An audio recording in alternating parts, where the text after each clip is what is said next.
What is going on, everybody, and welcome back to another Clash Royale video. Now today we are going to be playing around in the Epic Challenge once again.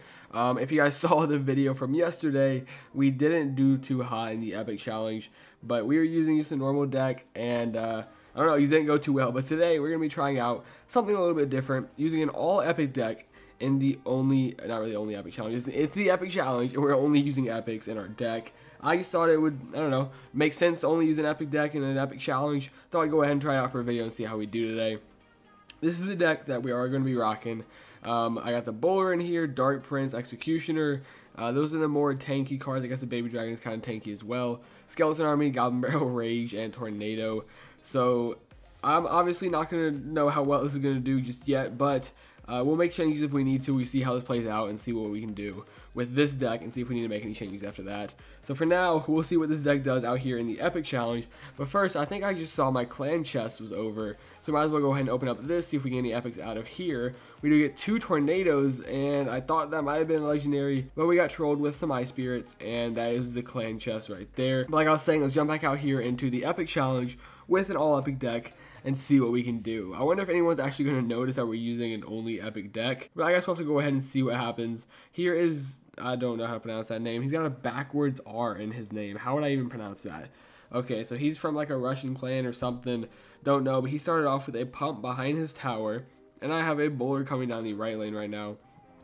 He is committing to the left lane, so I might as well go ahead and throw down my Dark Prince in the right lane. A Goblin Barrel would be nice right now, but I don't really have that in my rotation. And he just countered a Dark Prince and Bowler with a Skeleton Army. The 2 really heavy splash damage troops with a Skeleton Army. It somewhat worked because those minions did do a lot of damage, but the Baby Dragon finished off the minions. The Bowler got a shot or 2 off on that tower, and now my Executioner is down here on the left dealing with that Giant and that Witch. While the Baby Dragon is doing a lot of damage over there on the right, it actually dropped it down all the way to 1,600 hit points, and maybe this Goblin Barrel will drop it down even farther, unless he has arrows or something, which he doesn't. He drops down a Sparky instead, and those Goblins just eat up that tower right there. So luckily, the Executioner does a little bit of damage to Sparky over there, and now I have my Dark Prince ready, of course with his shield that can tank at least 1 hit from Sparky, but this right here might not be too great. Alright, so Dark Prince is still alive. We'll probably tank up 1 last shot from Sparky, but he has a Giant and some minions on my tower right now. Had to focus on taking out Sparky though, so the Skeleton Army finished off of that. But now down goes my left lane tower by that Giant and those minions. Let's go ahead and get down the Baby Dragon on the Witch to keep her off my King Tower. Don't even get too much damage done over here, just in case he tries to push for a 3 crown later. But I haven't seen too much direct damage from him, so I'm going to drop down another Goblin Barrel in his right lane.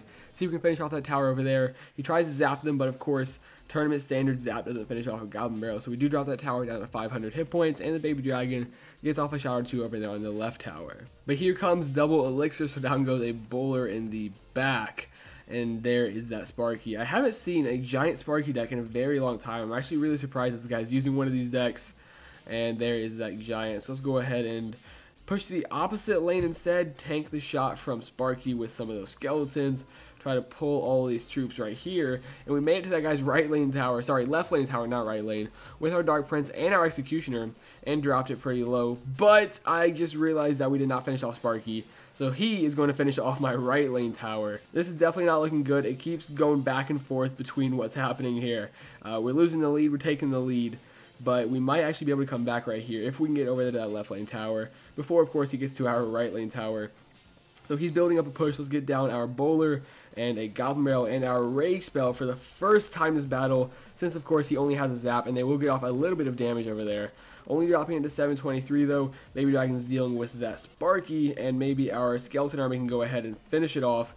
But there is that Giant. Let's go ahead and pull the Giant to our King Tower maybe. Tank a shot or 2 from that Sparky with our Dark Prince. This is not looking good. He is overrunning us.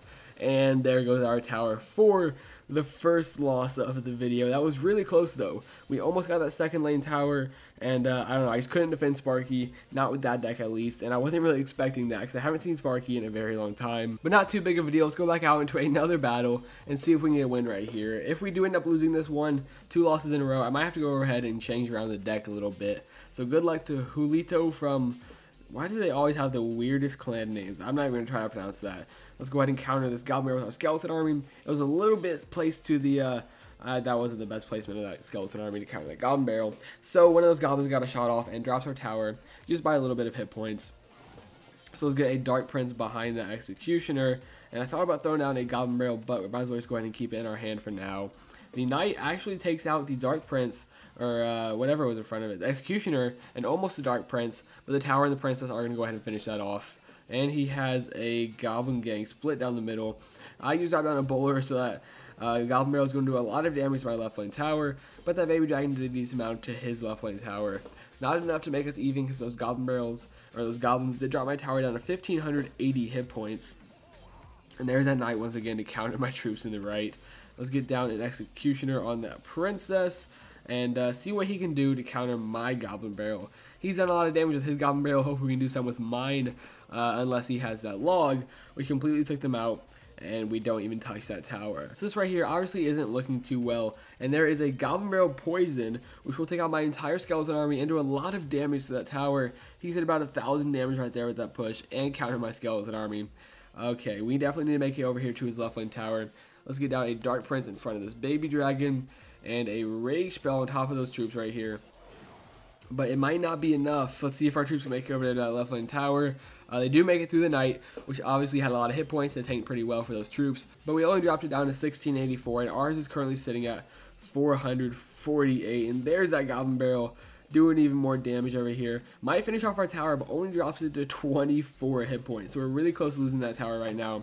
Let's get down a Dark Prince and a Goblin Barrel. And I don't know what else we should do. He has a log, so I don't really need to counter anything about that Goblin Barrel. But he misses most of the goblins right there. They don't do too much damage, but they do a lot more than they were going to if he actually made that log placement correctly. He's already pushing the right side because he knows he's got that left lane tower whenever he wants it with that log. About 10 seconds left. There's really not much we can do about this battle right here. Let's get down another Goblin Barrel maybe. Under a Rage Spell might do a little bit of damage, but with the log won't be enough. And the Poison Spell finishes off my left lane tower for the victories. 2 losses in a row. We definitely need to change something up about this deck now. So I'm going to go make a few changes, and I'll be back with you guys in just a second. Alright, so here we go. We're keeping the Rage Spell, the Skeleton Army, the Goblin Barrel, the Executioner, and the Tornado. But we made a few changes and added the P.E.K.K.A. and the Prince as well. To, of course, go with the Dark Prince for a P.E.K.K.A. double Prince attack strategy. And hopefully this one will work out a little bit better than the last one did. We might end up being 0-3 in this challenge, who knows. Hopefully we don't do that bad with this deck. But I do believe in the P.E.K.K.A., so hopefully we can come out with a win on this one. Against the Crunch from New Mexico True. He has a Valkyrie coming down my right lane right now, and I'll counter that Bandit on the left with a Skeleton Army, which does do the trick, and now I need an Executioner over here to finish off these Barbarians. However, the Barbs do go ahead and finish off my P.E.K.K.A. right here. He's zapped for I'm not sure why. Let's go ahead and throw down a Goblin Barrel over there on the tower, and let my Executioner get a few swings off on that tower as well, dropping it a little bit below 2,000 hit points. Let's see what we can do right here with a double Prince push down the right lane. Will it work? There are the Barbarians to counter my Princess, so it will not work. And down go the Princes due to those Barbarians right there. So let's go, oh no, I just dropped down a bunch of Skeletons on some Fire Spirits, which didn't work out. And now the Musketeer is getting some shots off on our right lane tower. We're about to enter double elixir, so let's get down our P.E.K.K.A. to see if we can do some damage with her and get a bunch of supporting troops behind her once we, of course, start pumping up some extra elixir. Let's get down an Executioner behind the P.E.K.K.A. as well as a Prince, and what should we do about that Bandit? Let's go ahead and pull her back, or at least try to. We can actually pull back the Bandit while she's in her little dash, and it completely counters her, not letting her touch that tower. However, our P.E.K.K.A. did die on the right, so down goes a Dark Prince as well as a Goblin Barrel. Let's go ahead and rage these Goblins back here. He has nothing to counter the Goblins, so under that Rage Spell, they're just eating that tower, and down it goes extremely quickly, of course with the help of that Dark Prince as well. So let's keep on pushing with this Prince right here and see if we can make it to this tower. But he's actually back and playing more troops now. So we don't actually make it to the 3 crown, but he's pushing really hard with his Bandit over here on the left. So we need to stop her with that Prince, and there is not much else to do. He barely touched our tower right here, and we almost 3 crown that guy. His King Tower is at about half hit points, and that was a really well done battle with the P.E.K.K.A. double Prince attack strategy. So at least we got one win with an all epic deck in the epic challenge. Go ahead and try it out for yourself. Let me know what all epic deck you guys use and how it does for you. Let me know how you're doing in the epic challenge as well, how you're enjoying this. But this is the deck that I used to get my first win using an all epic deck. The other one didn't do too well, so don't use that one.